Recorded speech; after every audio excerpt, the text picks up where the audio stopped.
Hi again, I'm here with Dawn Anderson, and we just discussed and realized that this is the inaugural year of the Kalicube Summit, and Dawn Anderson is one of the first people on the summit. Thank you for being here, Dawn.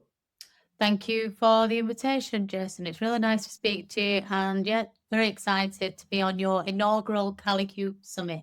Wow. Which is lovely. Well, a couple of things actually, when I was thinking about who can I get to help me with DSCRI, and for the audience, DSCRI is Discover, Select, Crawl, Render, Index, which is something Fabrice Canal from Bing told me 3 or 4 years ago. We've discussed this in the past. I feel it's a really good way of breaking down the process of information retrieval to the point at which it's going to be put in the index. And I couldn't think of anybody better. And then I asked my friend Claude, with whom I discuss and talk day in, day out, all day long. And it just kept coming back to you. So Claude likes you as well. Oh, that's good to know. That is, yeah, no, that's quite an encouragement if Claude says it. I think Gemini also says that as well. So Right. So all of them do, because you are incredibly well known for this. And the whole point of what we're trying to do in this industry is get the engines, whether it's a search and assistive or an agential engine, to recommend us as people or our company as the best solution to the problem. yeah, but you know what? I would say I've not. I know that there are people out there who are like actively trying to get themselves mentioned as the best this, the best that, the best, whatever. I've not actively ever gone out and said, mention me with information retrieval. I've just been interested in information retrieval and continued in that way. And I think that's the main thing. You just keep learning about it, keep sharing stuff about it. Eventually it becomes fairly organic. Yeah, and that's the point, is sharing and publishing and talking about it, you become a reference, and the machines end up, I would suggest, respecting you and believing in Well, your. I think it's just a general, a general association. I think, Yeah, I think yeah. Sorry, I'm applying these human things like, oh, it respects you, but yes, you're right. It's an association. I do just an apologize. association. I think it's just like, I think everything is based on like centroids. Like, so you'd have like, a certain topic, and then you'd see certain other entities that are near that in a centroid, in a cluster or whatever. And whoever's the closest is probably seen as like that authority on it. So I think I'm probably associated with the IR SEO side of it, if you like. Yeah, Although there IR being information retrieval, but that centrality is that the aim that we're all trying to achieve? Centrality. I think I think organically trying to achieve that centrality is probably a good way to go at it, I would say. Yeah. But just, I know that when Google released did they release like the updated information the other day about how to do SEO in the generative AI world? And one of the pieces said one thing you shouldn't do is like try and artificially inflate mentions and associations. So I still see people doing that, and to me, it's just a bit cheap and trashy. But people still do it. It's not authentic. I'm not sure you'd find it in many other fields but SEO, where Well, we just, maybe you would, I don't know, but for me, it just is a bit trashy. So it's not the way I want to go. I'd rather just try and always keep things really organic and naturally learning these things, if you like.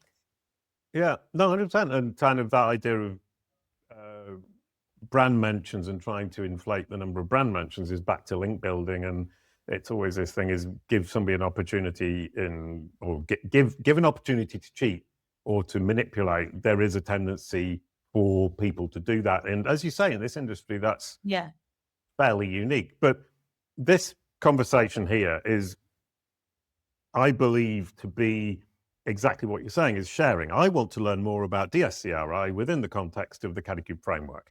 So I invite Dawn because she knows about it. Yeah, exactly.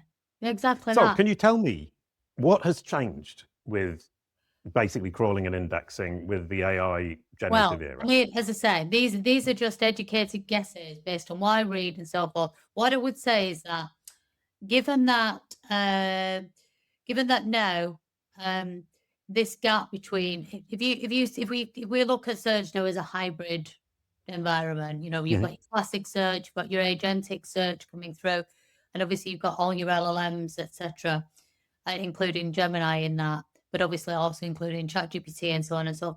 What I would say is that the issue with freshness is absolutely huge now. So the issue with crawling is absolutely huge because the biggest, we know that RAG, for instance, augments LLMs. Yeah, retrieval augmented generation is seen as the biggest assistant to make sure hallucinations don't happen and there's no stale data. But that relies also on a very fresh index. Yeah. So I think that the crawling side of it is possibly now more important than ever. But at the same time, you've also got a huge horde now of a different types of bots, also putting pressure on a server as well as the Google bots and the Bing bots that we know. And so on. We've now got masses and masses of these AI bots just also consuming resource on a server. So I think crawling, and if you like, crawl budget now, we're back to that. It's probably going to be increasingly a big thing, if you like. Particularly if you're finding that your server is coming under like pressure, you end up with hub load issues because that, as we know, apart from quality and importance and so forth, is a big factor in crawl budget, so to speak. But I think also that maybe the discovery side of it as well has changed in that we've always known that there's been this initial frontier where URLs have never been found before. That's there, but at the same time, I think that there's the refresh side of it is also going to be huge because, again, LLMs, they want to be surfacing out of date information from a search index. So yeah, there's going to be a lot of refreshing, I would say, and a lot of revisiting URLs. So making sure, for instance, you've got things like lastmod, and it's an accurate lastmod date, or making sure that the modified date is included in the document itself, or, you know, just utilizing things like 410 or 304s on certain types of files to say, look, this is never changed, never rarely changes, or it's not changed. So utilizing these techniques from a technical perspective. But yeah, I would say now that, yeah, resource is going to be the challenge going forward. Yeah.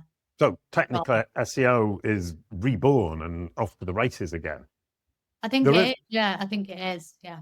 Oh, which is lovely. And there are a couple of things. Is my DSCRI, or Fabrice's rather, let's be honest about it. He taught me the DSCRI: discover, select, crawl, render, index. Yeah.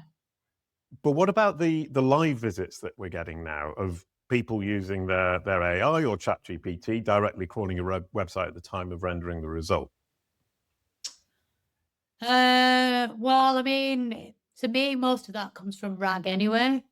So, because they've got like the training data, of course, but the other element is the retrieval augmented generation. Yeah. So it's still search in the same way as it always ever was. Yeah. The biggest challenge to RAG, and this is well known in the RAG writings, is retrieval. Yeah. This is the biggest challenge because RAG is not live as such. It's still index based. Yeah. So you have to, I mean, obviously ChatGPT is powered in part by supported on the RAG side by Bing and they say a bit of Google, etc. So it's still web search. Yeah. So it's not live in that regard at all. It's still just because you've got your training data with a cut point and the augmentation, which comes from either web search or the augmentation can also come from knowledge bases and group the knowledge graph and various other data sets and so forth. There is something as RAG itself has gone through so many different phases as well of evolution already since 2020. You had started off with naive RAG, then you had like advanced RAG, then you've got modular RAG, now you've got agentic RAG. Agentic RAG is kind of very expensive, but it's where agents will decide, for instance, maybe what does this query mean? Do we need to like extend upon this query? So instead of you doing the second search, the agent might then decide to go and do additional searches in post retrieval techniques. Or it may say you have a router, you might have a router part of that agent that'll say, right, where do we need to send this query? Is it to a knowledge graph? Is it to like, do we just need to like do it again, but with something very simple like keyword matching? Is it a navigational search? Do we need to like search a specific knowledge graph or knowledge base that's around medical data or something like that? Is it your money or your life? Do we need to treat that differently? So there's all kinds of things going on that are now augmentation. They're layered on. They're evolutions of information retrieval. It's like a rebirth of information retrieval, but as a RAG layer, if you like.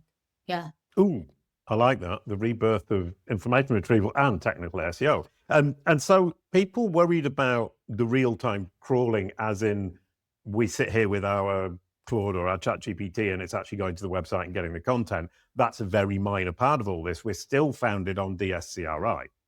Yeah, I would say so. 100%, because apart from the training data, but the training data is, as we know, old most of the time, because it's not possible. Well, it would be way too expensive to just keep like redoing the whole training data every time a query came in. So the web search is an augmentation. It's as simple as that. So in that regard, but the difference is it's a very efficient web search. So I see a lot of people talking about, oh, the index is getting, people are getting de-indexed, etc. I'm not saying that's happening, but what I would say is that when I read about things like RAG, one issue with it can be that you end up with, if the index for RAG gets too big, you end up with what they call the curse of dimensionality. It just becomes very, very difficult to actually understand what entities are where and what it loses meaning beyond a certain size. Yeah. So I think there's, it's part of the reason why there's an argument for a very lean index. Yeah. A lean index where everything is fresh, up to date, apart from maybe some, I don't know. I mean, a lot of the factual queries possibly come from training data anyway, mostly. Who is the King of England? Well, that doesn't need RAG to say answer that question. That's just factoid, yeah. So, but I think the real world stuff and the fresh stuff, that's going to probably require quite a lean but very busy index of constantly looking for good stuff. Because this is the thing. The problem with RAG, as I said, is the biggest problem now is not actually having everything that you need in it, and possibly having too much of what you don't need in it. Yeah. So the thing is about, that's why you'll end up with like any good stuff you do will probably make it in. The older crappy stuff that doesn't get updated is going to drop out. Yeah. Right. Which brings to a really interesting point, which is two-tier internet, or is it two tiers of what I produce, or I'm in one tier and somebody else is in another tier? No, I don't think there's two tiers. I think there's those who are keeping things up to date and like working on things every day, whether it be a big brand or a busy, affiliate or that's adding value, or somebody who's just doing an e-commerce side that just keeps everything up to date. I think the two-tier stuff comes in where people think that they can just put something online and they're not a brand. They think they don't need to go make the effort. Those days of like big affiliate money from just chucking something up and leaving it there, possibly that's the tier that's going to disappear. But but there's definitely, if you can keep adding value, working on improving things, keeping things up to date, particularly things that have a temporal aspect to them, or certainly getting rid of things that have gone, that are no longer valid. Freshness is the big thing, because also there's these other notions as well. There's a recency bias in LLMs, yeah. And therefore, there's a recency bias in search as well, because really they want to show you the most up-to-date thing. There's no point showing you old news if news search is there. So that's a recency bias, you could say, but so it should be. But at the same time, there's a positional bias. There's other things. There's positional bias. So things like you can end up with a huge piece of content that gets lost in the middle. It's not seen as relevant because it's huge and the important bits are in the middle. Yeah. So that is another proven fact with LLMs. They have a problem with positional bias. something that's at the top or at the bottom of a page is seen as more Mm. relevant than the exact same thing in the middle. Yeah. And the same with Right. an index, for instance. So, so I think we have to like take all these things into consideration. It's not two-tier indexing at all. But people have been saying that for years. Oh, Yeah. why is my mom and pop site not ranking against Harvey Nichols? Well, Harvey Nichols spent millions and millions on above the line advertising. They built a brand. And that's, it's like it's a reflection of what happens in the real world. Right, which is what I call the mirror principle. I Yeah. mean, this is all what is Google's opinion of the world's opinion of you? What is AI's opinion of the world's opinion of you? And that comes back to who are you? And that's the brand. And the brand is the foundation. To what extent is brand important in the crawling and indexing aspect, the DSCRI? I think it's not so much brand, it's signals around. I think it's the signals that brand I think it's the signals of importance that brand indicates, yeah. So Right. popularity, obviously links are to some extent they're still going to be one of many Yeah. things, but they're still there and they're still votes and there's still a buzz around something. So I think it's that. So is there a buzz around something? If an advert's on the TV and people suddenly start just then going looking for it online, that's possibly a brand because brands can afford to pay for TV advertising. So it's a signal that's going to get picked up Mm. because of the immediate popularity straight away. When a search engine will pick up on that, you know. The social like interaction, the buzz, everything. The halo effect is Yeah. really. I don't think that that's any less important than it ever was. I think it's probably not more important, but it's just that non-brand is not perhaps it's going to be as easy as it was previously, where people were able to, as I said, affiliates could just put something up and just online and just leave it there and get away with it for a long time. Yeah. Yeah. I think now that will be more challenging. So if you could call that non-brand is more difficult, possibly, but I think it's not that brand is more difficult. I think it's just non-brand is not as easy. Yeah. Yeah. Oh, okay. Brilliant. Next question, completely new topic, misinformation. Yeah, there's a lot. Yeah, it was well, but what are the engine, what do you feel, or what do you think the engines are doing about it? And In what how much regard? of a problem is it? Sorry. You talk about right. Okay, so I think there's always been I think there's an awful lot now of more safeguards going in place. Yeah, Mm. especially with as I look at you, if you really do study some of the RAG stuff that's going around now, I think they're starting to put a lot of guardrails in place, particularly in. I think people think agentic RAG, for instance, is really just about agents all talking to each other and doing crazy things and buying stuff. They are going to be obviously agentic commerce is on its way, but I'm talking about agents who do things like marking each other's work. Yeah, so Mm. an agent might come back with something that is a result, and then another agent will judge that for quality or for misinformation, perhaps, yeah, or to give feedback, yeah. So I think there's quite a lot of nowadays, even though we've seen huge amounts of hallucination in the past, I think there's still hallucinations out there.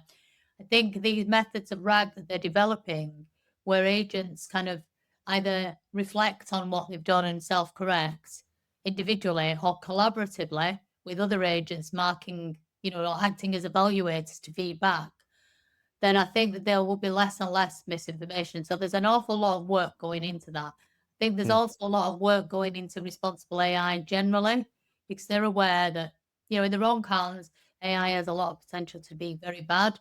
In the right hands, it has a lot of potential to be very good.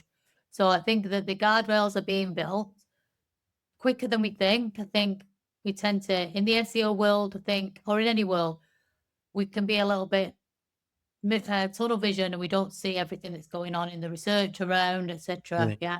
I know that there's a lot of responsible AI research going on. And I know that there's a huge amount of evolution around RAG and now towards agentic RAG. And that includes self-correction and, collaborative correction. Because there's corrective RAG now coming through. Right. Yeah, we're going into a world where the AI correct each other To some which extent. is, Yeah. I mean, which is brilliant and reassuring, assuming they do it well, and that Yeah. has to be our assumption. So let's just end up with one thing. What strategy should I be implementing, make the most of a world of RAG and getting my content into the index and Yeah. prioritized within the RAG? Yeah. What I would do is, I know there's been a huge amount of hoo-ha about structured data, whether it's an impact or I would say that agentic RAG and RAG generally and search increasingly will rely on structure, whether that be schema markup or some other forms of collaboration and connection with databases and so forth. Yeah, it must do because that's how agentic stuff works. Yeah, Mm. because semantic matching is never going to be perfect. So it's all the RAG is the framework that holds the jelly of semantic stuff together. Yeah, as we know. So I would still be doing quite a lot of structured data, particularly around things that create disambiguation. So utilizing things like disambiguating description, same as, alternative name, so on and so forth, to like make sure that there's confidence in the brand, the entities, the events, whatever it is that your niche is in. I would also be focusing a lot on freshness, completely on freshness, Yeah. making sure that you just realize that sometimes things are not worth keeping. I'd be like doing a lot of purging of stuff, having a good clear out of all the junk periodically, because RAG is not designed for irrelevant databases or things in the past, unless there is historical value where you do a really great job of highlighting something that's gone before. Yeah. What else? Yeah, so freshness, RAG, structure, speed, back to technical SEO as well, making sure that the server is well and can handle things.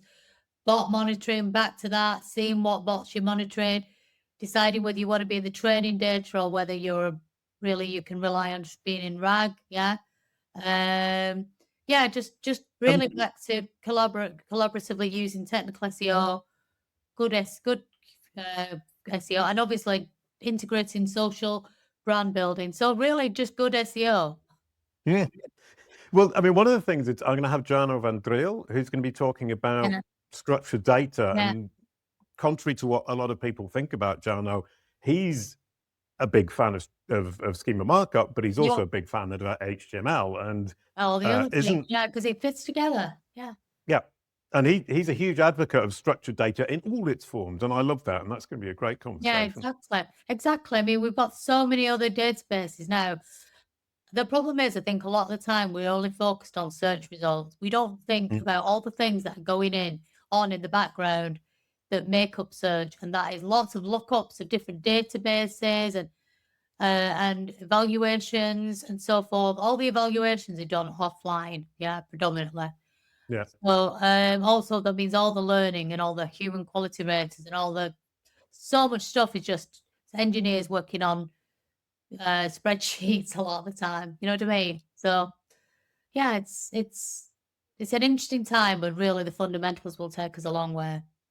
I really love that last point of don't forget that a lot of this is happening offline. Engineers with spreadsheets with a slight laugh, which is this kind of irony with these masses of data. We're still looking in spreadsheets and working with spreadsheets to sort out the data. Exactly. That's it. Yeah.